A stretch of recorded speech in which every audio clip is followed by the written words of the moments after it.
Hello and welcome. I am Scrapperlock, and this is City of Heroes on the Everlasting server. And this is my alternate main character, or main alternate character. I don't know. I've got a bunch of alternates that are very low level, but this is the one that I'm probably going to devote some serious time to, in addition to my main character, Silver Phoenix. This is Liberty Lass. She is a young American girl who's just graduated from high school and is moving to Paragon City to go to college, and she's a superhero. And she got her powers from the Spirit of 1776, which is a kind of magical entity that came into existence the day the Declaration of Independence was written.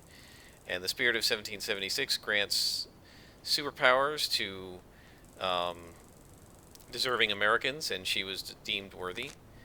And you can see there's a bit of a relationship between the origin of Silver Phoenix and this character, because I wasn't actually intending to make this character when I made Silver Phoenix, and oh well. Um, Alright, so we're third level, and we need to speak to Lawrence Manfield in Atlas Park. And I'm going to try to keep these videos to half an hour if I can, but we'll see. I wasn't very successful so far doing that with Silver Phoenix. It may just be one mission a video, I don't really know. This isn't my main character, so I'm not going to play her a lot. I'll probably use her a lot for roleplay events, and then, you know, whenever my supergroup needs a tanker, I'll probably use her. But we're going to get some flight. I'm going to need to visit Icon and change her costume around. I'm not going to do that on screen, though. And, alright, so here is the doctor that we have to talk to, and he's going to tell us that there's an abandoned office where the vanishing is happening, so we need to check out this abandoned warehouse. Thought he said office, but in any case. Alright, well these guys aren't going to be robbing somebody in front of Liberty Lass, so... There we go.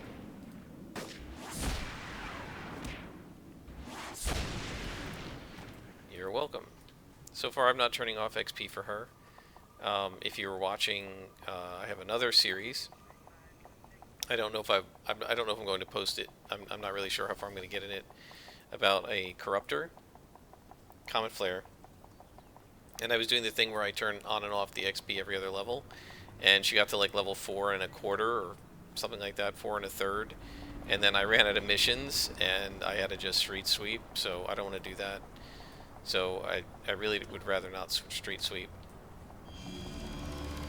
I don't want to kill steal these guys, so I'll just wander past. And there we go.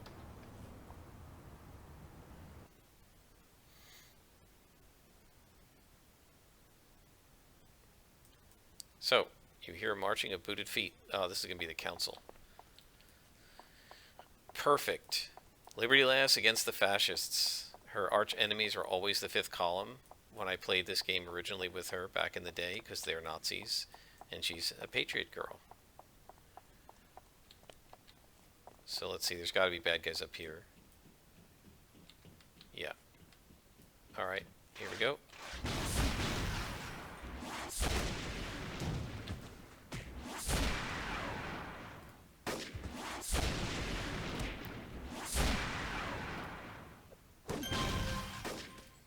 Okay.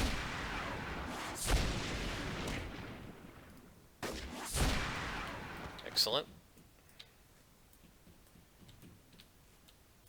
We're also on 1 times XP now, I believe.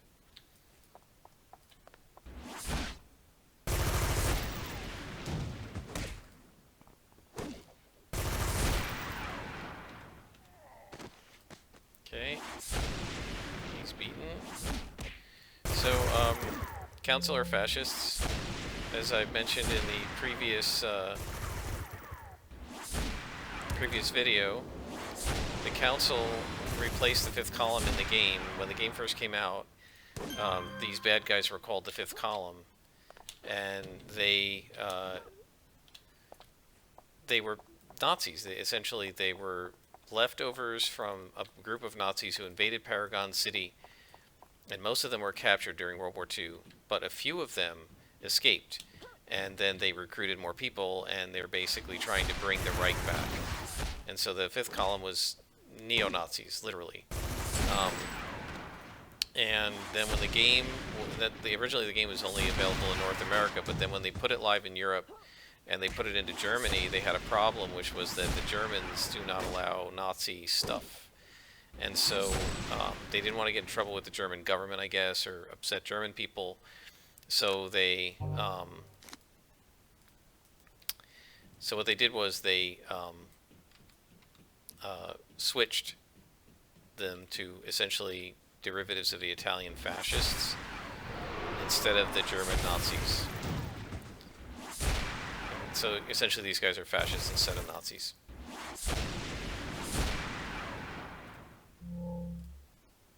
Lunch. And we've saved this guy, but I'm going to go and beat up all of the bad guys still left because they're fascists and she's Liberty Lass, so she fights them. Oh, there's a lieutenant.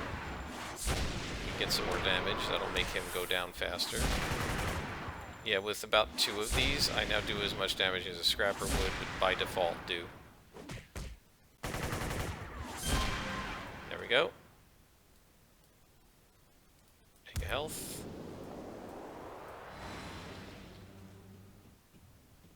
Yeah, I had a very strong debate with myself about whether I wanted to do this or willpower. I ended up deciding to do this one.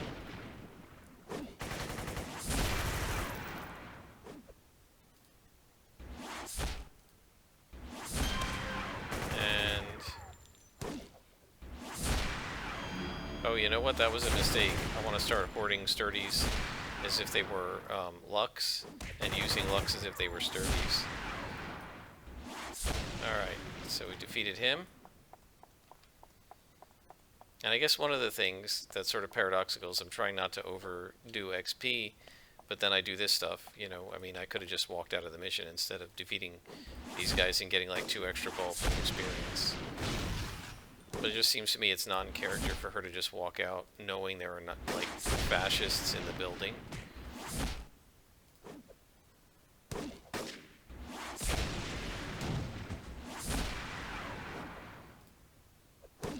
Yeah, one of the other things I had to learn to do as a tanker, you know, as a scrapper, you're focusing on one guy at a time and pounding him down. And right now as a tanker, that's what I'm going to do, but once you have invincibility, you want to be surrounded by bad guys, because the more of them there are, the harder it is for them to hit you. And so what you start doing as a tanker is hit one guy, switch to the next guy, right? Switch to the next guy, and you sort of spread the damage out until then you take them down when there's like a little bit left, and then if possible you do an AoE and you finish them off. That's definitely what I used to do when I made Liberty Lass a fire tanker. When I hadn't figured out the game enough when I first tried her as super strength, and I just didn't understand how to play it, and so I just got really frustrated. It's going to be frustrating, especially when we go up against the Foggia Locks, but at least I know what I'm doing now, and I'll know what inspirations to take with me and things like that. So for instance, against the Foggia Locks, we might just be stacking up a bunch of damage inspirations, because we'll have dull pain to heal ourselves, but we won't be doing enough damage. So if we stack up a bunch of, if we just bring like 6 rages into a mission and we chow down on one each time, that will counteract their 25% or so smashing resistance. Oh, now we gotta go find another warehouse of council soldiers. That's right, because we got a clue that told us where they're going. So they're in another warehouse, and there's going to be a boss or a lieutenant in here. I forgot about that. We've got another damage enhancer. Let's go ahead and put that on here.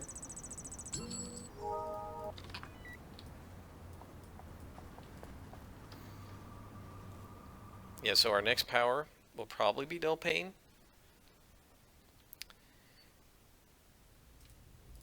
And then perhaps flight.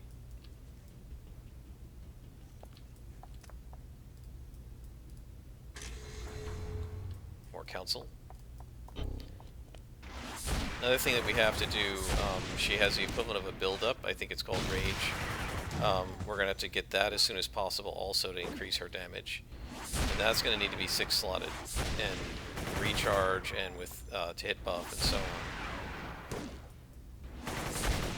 We absolutely have to get three three damage enhancers on pretty much every single one of her attack powers, because again, as a tanker, she just doesn't do a lot of damage.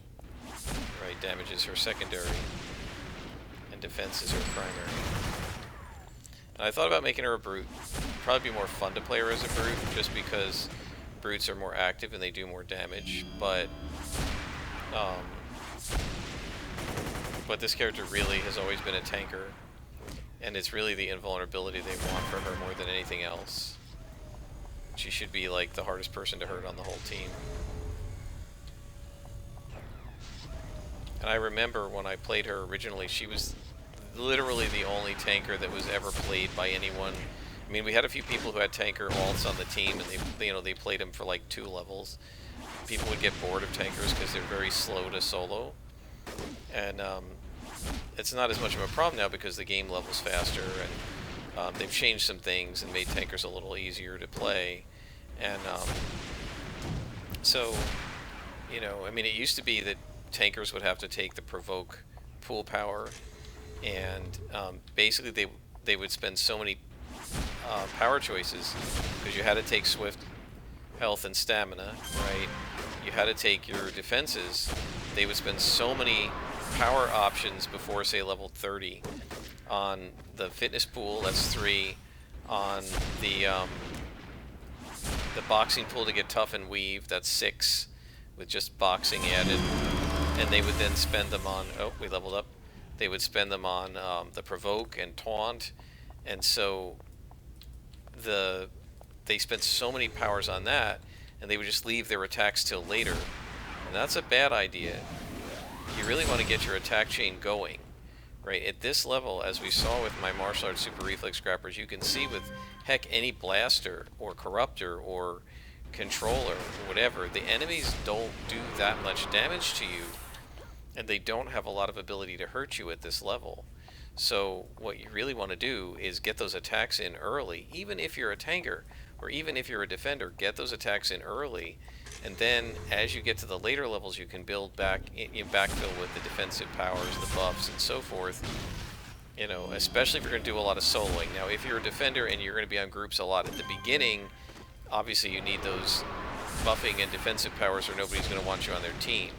But if you're doing a lot of soloing with your defender, just like with a tanker, you've got to get those attacks in so that you have an attack chain. Otherwise, you're just standing there forever brawling things, and it's really boring and hard to do.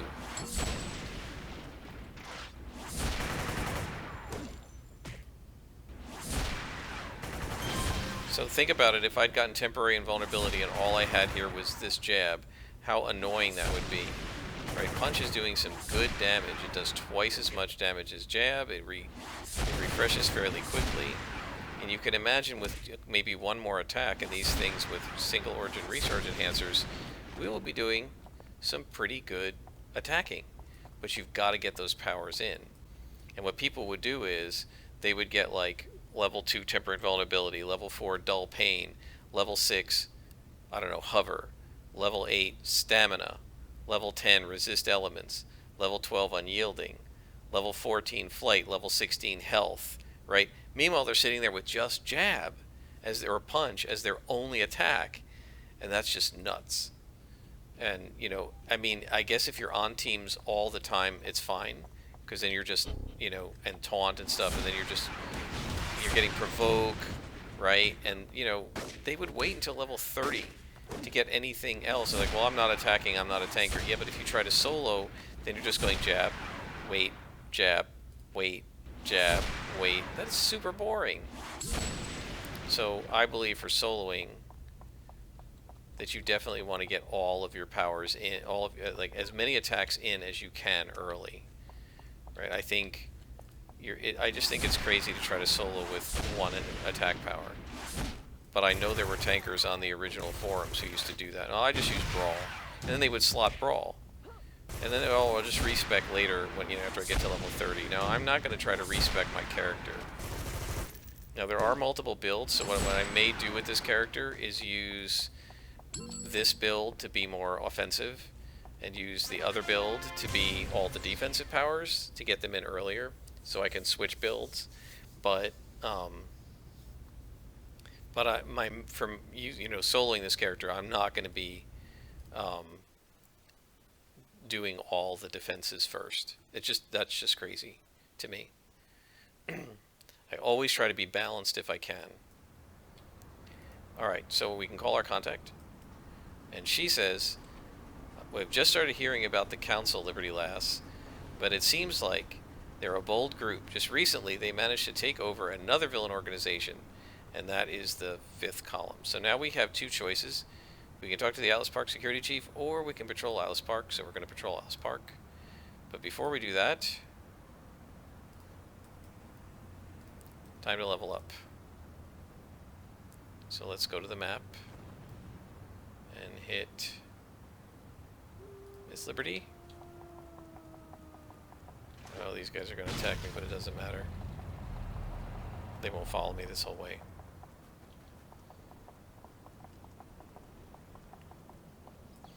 And there are police drones down here in case they do.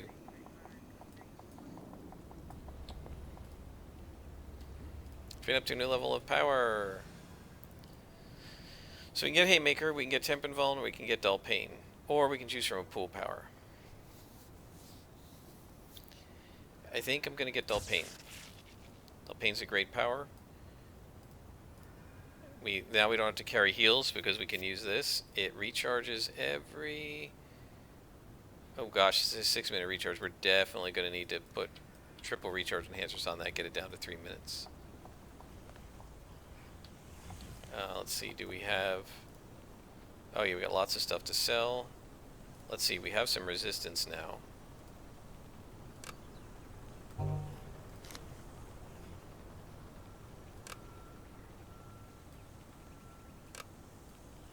We can up our power here, our damage a little bit. So we're actually doing 9 damage instead of 7.9. And we don't need the rest of these, so we'll go ahead and sell.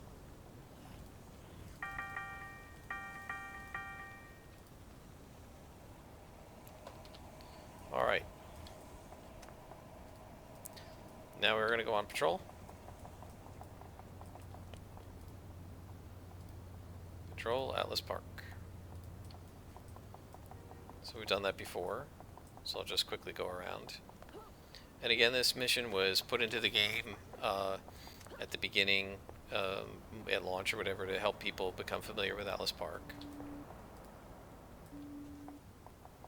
Right, so that you'd get it takes you on a little tour of Atlas Park and you get to see where everything is. One of the things I want to do is run past, where is he? Henry Peter Wong. Because he's got a badge next to him. There he is. So there's a badge right here. There it is. Quarry Insider.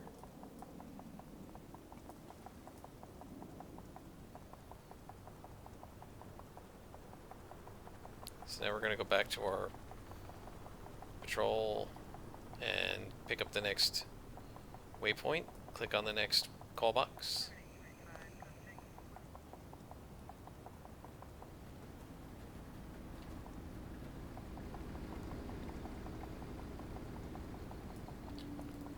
Somebody shooting at me? No you don't. You don't shoot at Liberty Lass.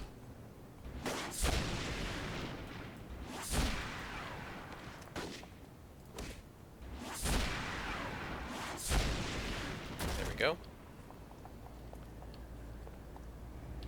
Next call box is this way. Oops. Don't want to cause an accident.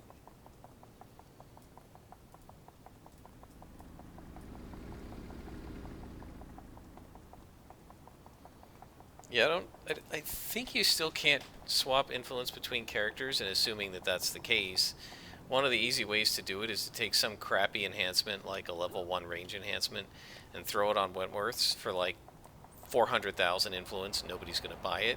Then you log into your other character and you buy it for 400,000, and you've swapped influence between characters. The fact that it's that easy is why I think it's just silly that they don't just they never just wanted to. I don't know if they do it now, but they never wanted to allow you to trade influence among characters. And it's like, yeah, but I can buy an item from my own character on Wentworth. So then what's the point, right, of restricting it? All right, one more.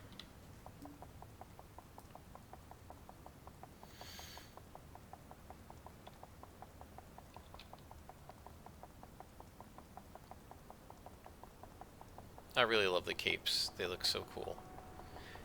Although this one's jerking very oddly. I think I'm getting some small amounts of server lag. Because usually it's quite smooth.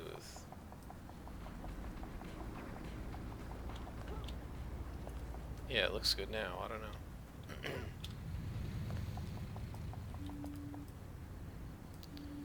Alright, well, these guys are going to have to feel my wrath.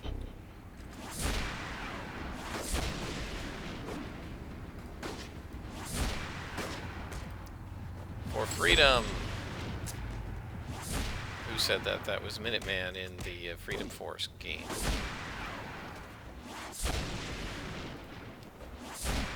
Why is this innocent guy just standing there ignoring the battle?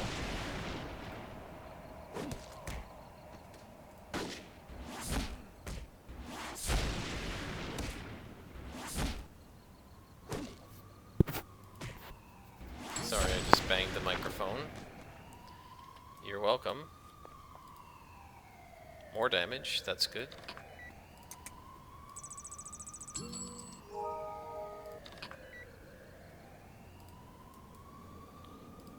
And now we can call Susan Davies. So she says the skulls are threatening anyone who won't burn by subverting from them. That's pretty bad. Alright. Talk to the security chief. But we're going to do that another time. I think this is enough for tonight. I hope you enjoyed our playthrough with Liberty Lass. I've been Scrapperlock, and this is City of Heroes. I'll see you next time.